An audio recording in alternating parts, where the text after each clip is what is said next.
Welcome everyone. Last time we talked about generative AI and cybersecurity risks, how AI helps hackers to create phishing emails, deepfakes, and automated attacks, right? So as AI driven threats increases, we need AI powered defenses as well, right? So today's agenda is we are going to build an AI agent for cyber defense. Also, you will learn how machine learning detects threats and malwares. Also, we'll understand adversarial AI. I think we already discussed about adversarial AI in our previous session. Adversarial AI is how hackers trick AI system by feeding it false data to bypass security. So by end of this session, you will know how AI detects security threats and how to build an AI based intrusion detection system. Also, you will understand how to use AI to spot phishing attacks and analyze security logs. Also, we'll learn how attackers manipulate AI, which is adversarial AI, and how to defend against it. Okay, so let's get started. So, why artificial intelligence in cybersecurity? So the cybersecurity threats are growing faster than human can monitor them. So the traditional security system can't keep up with rapidly changing cyber attacks. So artificial intelligence helps to detect threats in real time and respond automatically. So as per recent AV test, over 300,000 new malware samples appear every day. So artificial intelligence can reduce cybersecurity incidents up to 95% in some cases as per IBM. So that's why we need AI in cybersecurity. Okay. So the agentic AI. The agentic AI is the next step in AI evolution. You're already using ChatGPT, Claude, Gemini, etc. Right? You're asking the question, and this platform's giving the answers, right? So, but AI agent or agentic AI solve problems, automate work, and act like a smart assistant. For example, a, a, a busy manager. A busy manager need to manage emails, schedule meetings, and research business opportunities, right? So an AI agent can help him to do these tasks, saving time and improving efficiency, you know. So these are some of the example of AI agents. The customer support assistants, let's say an e-commerce website, an online store uses an AI agent to handle customer queries, process orders, and manage refunds. The other example is financial analyst. A financial firm can use AI agent to analyze market trends, execute trades, and also can adjust the portfolios, you know. So the other example is a recruitment assistant.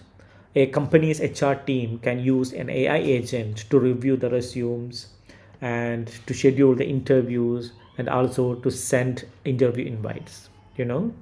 So the other example is healthcare assistant. So hospitals can use AI agent to manage patient appointments, analyze report, and to assist the doctor. Then AI agent can do the complete task a medical coder is doing. This does not mean we are going to replace a medical coder. You all should understand that the AI is designed to enhance or improve the productivity of an employee, not to replace an employee. There are a lot of misunderstanding is going on, the AI will replace the employee, but you should keep this in your mind. You know, the AI is designed to enhance the productivity as an employee, not to replace an employee. Okay, cool. So these are the agentic AI frameworks. Okay, so an agentic AI framework is a toolkit that helps developers to create AI agents that can think, plan, and act on their own to complete tasks. So these are the examples of the agentic AI frameworks: PhiData, LangChain, Crew AI, and Microsoft AutoGen. So we'll be using PhiData in this session. Okay, these are the tool we are going to use to develop AI agent. Okay. So before we are starting our AI agent development, you should understand what is Docker.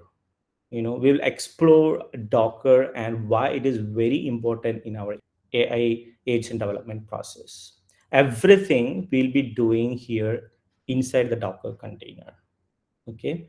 So before before Docker, the developer have to manually install the dependencies on different machines, right? Which makes a lot of different issues like version mismatch and configuration errors, etc.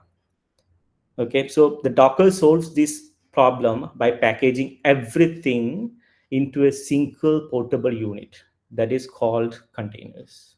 Okay, so let's take a real-time example. For example, if you want to deploy an e-commerce website or application, so if you are doing the deployment to a traditional physical server, then we have to install the operating system. Then we have to, if it is a PHP website, then we have to install the web servers like Nginx or Apache, and then we have to install the PHP, then MySQL, etc., etc. Right? So this is risky and very hard to scale in case that machines is going down or anything has happened to that machine. It's very hard to spin up or create another machine, right? So there will be a downtime. So the virtual machines came after that. So machines improves the isolation, but it is still resource heavy. Each virtual machine will have its own operating system, right? So this is again very heavy. If each virtual machine is having the operating system, then it is very heavy to manage, right? So the RAM and the CPU will be very heavy, right? So now the Docker comes in the picture. Docker makes it lightweight and scalable by running each service inside a container. We will start by installing the Docker and then we will run our sample application in the Docker. Okay, so this is another high level overview of the Docker. This diagram shows how Docker enables multiple applications to run in isolated containers while sharing the same operating system. Let's say the bottom, the infrastructure at the bottom, it represents the physical or a virtual machine. Okay. So on top of that, you can see the host operating system. That is our operating system. Okay. This host operating system manages the resources like RAM and CPU. Okay. So on top, we installed Docker. Docker is just a software that we installed in the operating system. Yeah? And the Docker act as a containerization platform, ensuring application A, B, C, and D runs independently without the overhead of the separate operating system installations. So this makes Docker more efficient, lightweight, and scalable compared to traditional physical or virtual machines. So here we have different containerized application that we just installed in the Docker. There is no separate operating system installation required. So that's why it is very lightweight. Okay, cool. So Docker images. So every Docker containers we are running by using a Docker image. A Docker image is a lightweight, standalone, and executable package that includes everything needed to run an application. So we'll have our code, right? Application codes. We'll have different libraries, dependencies, configuration files like database string, etc. So this all this will build into a bundle. This is called Docker image. Every time you run a container, it is based on a Docker image. Okay. So in order to run a Docker container, we need a Docker image. So we need a Docker file to build an image. That is called a Docker file. A Docker file is a file that tells Docker how to create a container for your application. What does that mean? You can see that the left side, a folder, AI agent 01. Inside that we have main.py, requirements.txt, .env Docker file. So this is the Docker file actually in the right side, right hand side, where we are pulling that Python 3.9 image from the Docker Hub. I will explain you what is Docker Hub in my next slide. But here you just understand that we are pulling this image from the internet, and we create a work directory called app, which is just a folder, and we are copying this main.py and requirements.txt to this folder. And inside this requirements.txt we have different dependencies mentioned. I will show you that later. So when we do the pip install that requirement.txt, it will install all required dependencies. Then the last line, this is cmt, the command, uh, python main.py. When we run the container, it actually running this file. Okay, so when the container is running, it will automatically start this script. Okay, this is a Docker file. Okay, so in order to build an image, we need a Docker file. Okay, how Docker image work? The developer create image using a Docker file that we saw in our previous slide, which act as a blueprint for building the image. Okay, images are stored in a Docker registry such as a Docker Hub. I will explain you what is Docker registry, but here you can see in the left side the Docker file. We will tell to the Docker how to build the container. Okay, so when we build, we'll get the Docker image. When we run the Docker image, we'll get the Docker container. Okay, this is how the Docker image works. So the Docker registry and Docker Hub. The Docker registry is where Docker images are stored. So this Docker images we need to store somewhere, right? So for that we need a storage that is called Docker registry. Okay, and Docker Hub is the most commonly used public registry. It provides ready-made images for various applications. So the developers can pull the images from the Docker Hub, um, and the companies can create their private registries as well. So these are the examples of other registries. The Harbor, it is a private registry. So some companies have data policies, right? So they can spin up their own registry, a self-hosted registry in their on-prem. So that is called Harbor. The Harbor is one of the examples of the registry. And the other examples are Amazon Elastic Container Registry, ECR, and the Google GCR, Google Container Registry.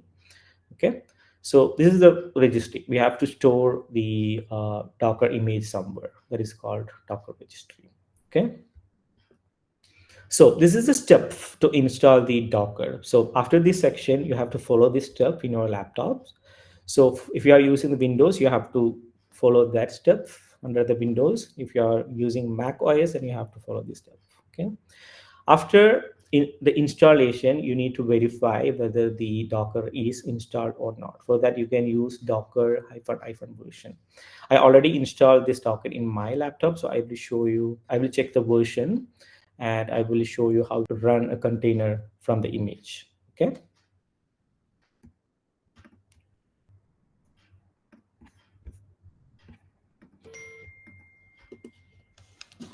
Okay.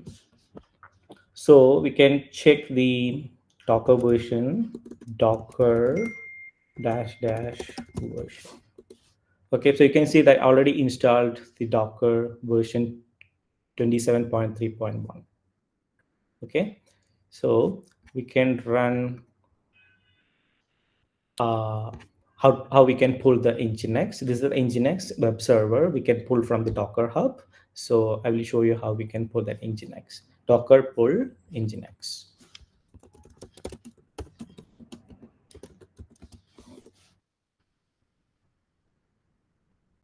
Okay, so now we pull the Nginx. then we can verify that whether the Docker, whether the image is pulled or not.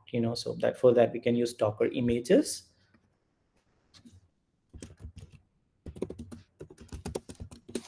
See, you can see that this image is already pulled. Okay, now we can run that container. So we are going to create the Nginx application now. So you can run Docker run -d -p and the port 808080 and the container name. Okay.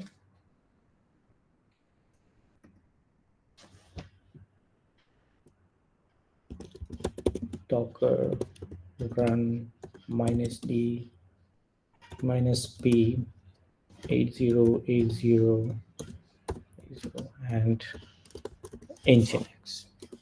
Okay, cool. Now we executed the run command. So you can see that you can check this using Docker PS.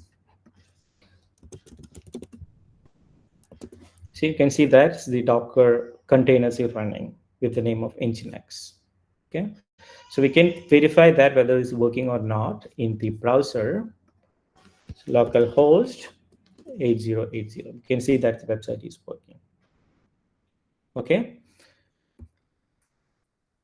and if you want to delete that, then we can just stop the Docker stop with this container ID.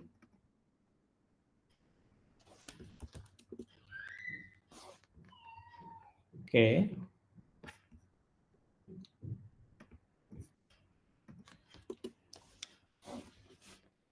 Okay, now the container is stopped. Now we can remove Docker RM, the container ID. So it's stopped. We check the Docker PS, you can see that the container is already removed. Okay.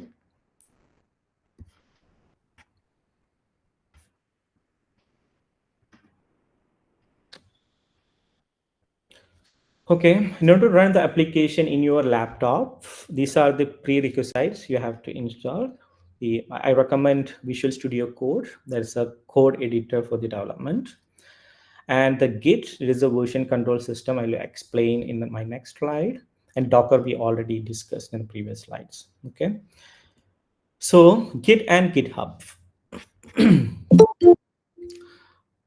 What is Git? Git a version control system, right? A version control system that tracks changes in the code and allows the collaboration. A tool that saves different versions of our code so that you can undo the changes anytime. So this is just understand that this is a version control system. If you made any changes, if you want to roll back, then you can undo the code at any time. Okay, so the GitHub is a cloud-based platform that hosts this Git repository. We can create different Git repository. We can push that code into that GitHub. It is a cloud-based platform where we can store all our repositories. Okay, so this is a step you have to follow to install the Git. Okay, you can check that Git hyphen version, then you will see the version. I will show you how to check that. Git hyphen version. So this is the Git version I have already installed in my laptop. So we have to follow that step to install in your laptops. Okay.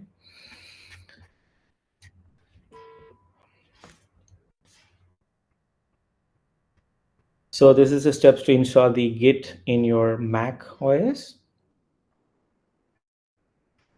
And this is very important actually. So the Groq.com. I think you already heard about the Groq.com. It is an AI computing platform. So the Groq is a platform with multiple LLM models that can be connected to our AI agent. So we'll show you how we can use this Groq.com in our AI agent. So we have to generate an API key to connect the LLM model from Groq.com. So I will show you that.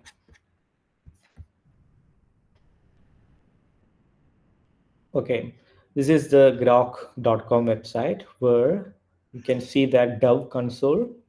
You have to click there. Then you can register. Already registered, you can just register by entering your email ID and password. Now after registration, you can see that the API key section where you have to generate an API. You can click create API key, then put some name there, for example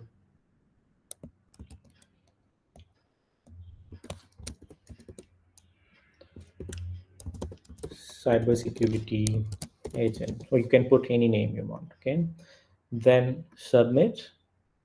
Then you will get a API key. Okay, then you have to copy that, and you can use that in our AI agent development. I will show you how we are using this API key in our AI agent development. Okay, so I already created a GitHub repo. This is a public repo. You can clone that in your laptop. I will show you how to clone that. We already installed Git, right? I mean, I showed you how to install the Git. So after installing the Git, you can clone the repository by using this command, git clone that repository URL. Okay, I will show you how to do that.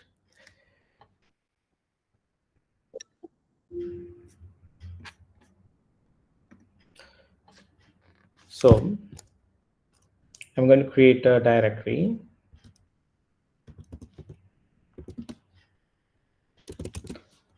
That's it.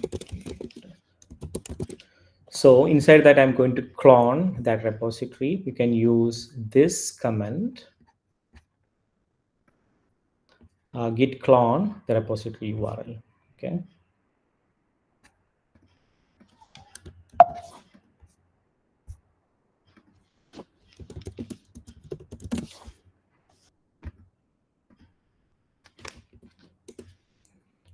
Okay.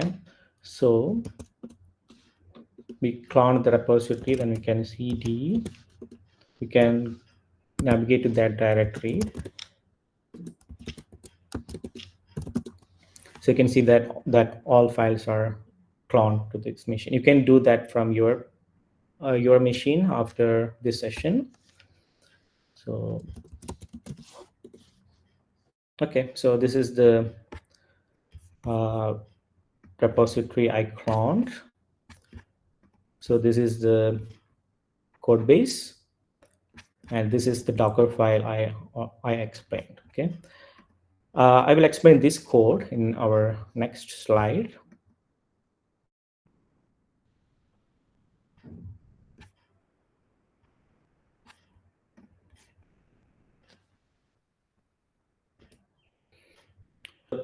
The summary of this code is actually it reads the security logs from a system, and it sends them to a AI powered agent for threat detection. Okay, the that AI model that we are going to connect with the Groq will analyze the data and classifies it as low, medium, or high risks. Okay, so this helps the cybersecurity team to detect and mitigate threats automatically. So I think already you are in the cybersecurity, right? So you already heard about SIEM, Security Information and Event Management. So the SIEM you will be using in an entire career.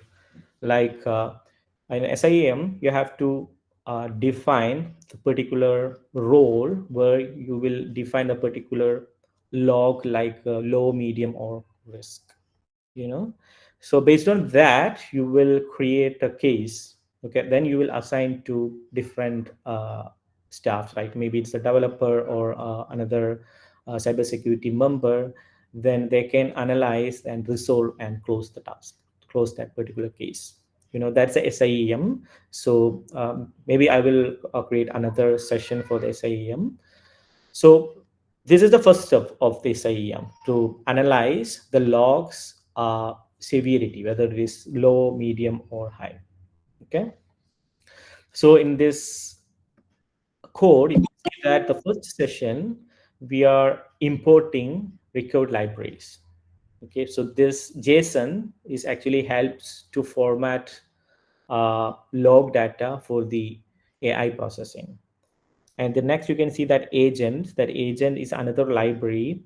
This library we are using to communicate with the Groq. Okay, I mean, then we'll connect with the Groq and its model, and we will analyze the log. Okay, the next section you can see the Groq. Groq is actually we need a library to communicate with the Groq. For that, we are using the Groq to load the LLM model from the Groq. Okay, the next part is actually the loading environment variable. As I said, we will be saving our API key in an env file.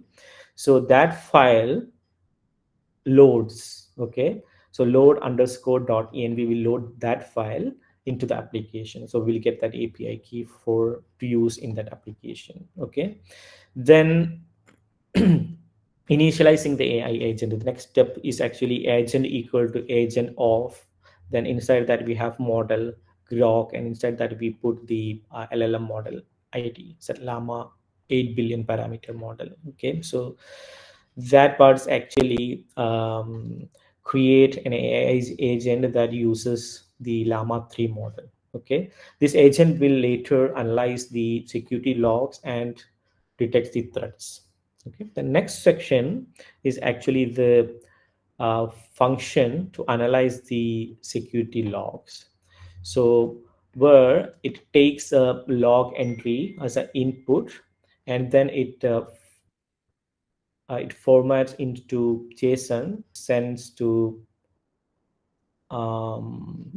AI agent with instruction to analyze and to return the output. Okay, the sample entry section is actually simulate a real world security event where an attacker attempts unauthorized access to the, let's say, a financial database server. Okay, so in the last section, you can see that the section is analyzing each log entry. As I mentioned, it loops through each log entry and sends it to the AI model we connected by using Groq. And then it prints the AI security analysis showing if the event is low, medium, or high risks. Okay. Cool. So this is a step we have to do in our laptops to run the application you just pulled. Okay. Before that, what we have to do, we have to paste that API key we generated from the Groq in a file.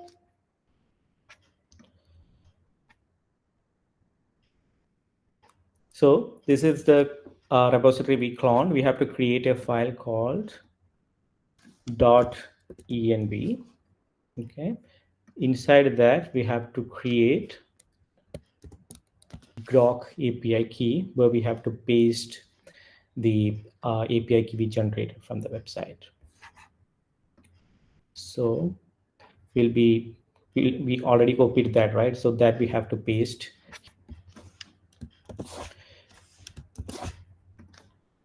Okay. So then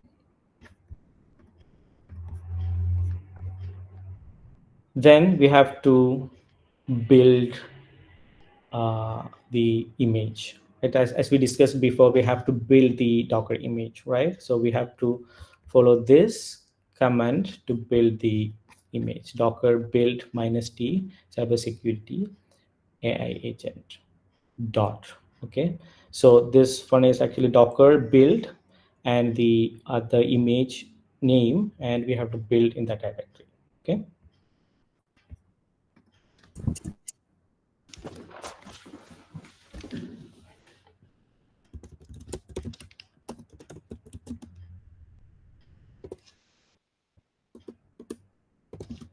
-t, I'm putting the same name, cybersecurity AI agent.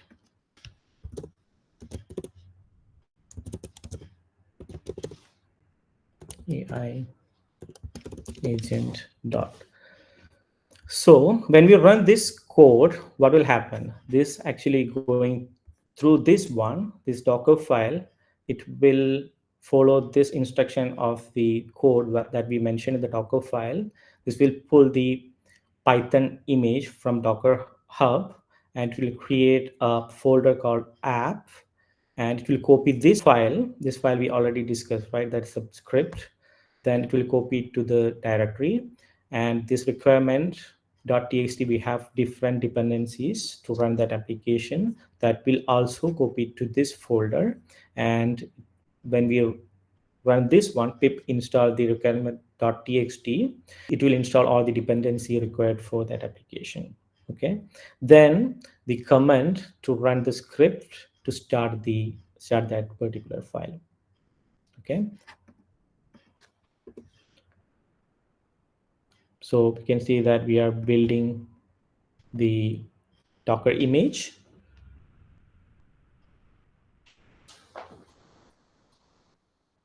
Okay, the build part is completed. Now we have to run this one, right?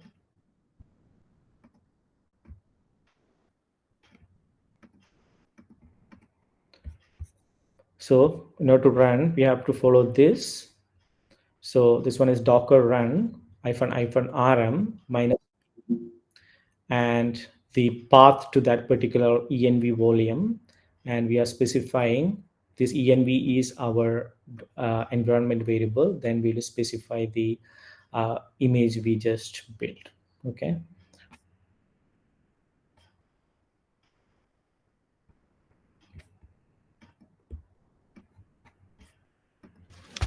so docker run -rm -v, and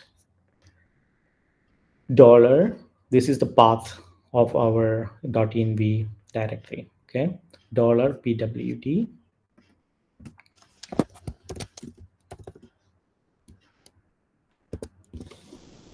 flash .env. So this is the env file we are specifying here, and we'll be mounting this to inside the docker container. So for that, /app/.env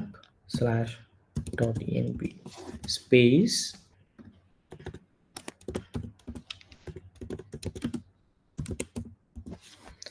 and we'll put our image. Our image name is cybersecurity AI agent.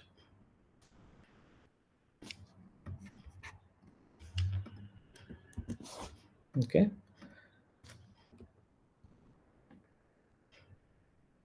so we executed our script. You can see that it is analyzing the log that we inputted here. See, this is the log we inputted. This is the sample log entry we inputted, and you can see that it is analyzing that log. We are getting the response like this. This is considering it as a medium level, and it tells us this threat assessment is related to as a medium because the attackers was able to gain authorized access to sensitive system. So we'll get an analysis like this based on the log. Okay, this is the AI agent, and so you have to try this in your laptop. Okay, okay, we understand this section. So we just clone that repo and we build that image, then we run as a Docker container. Okay, then you can see that that script is running and analyzing the input logs. That input log I put as a sample. Okay, that will be dynamic. For example, in the real-time example, that log will be coming from different sources, different systems, right? So if you have any doubt, you can ask now.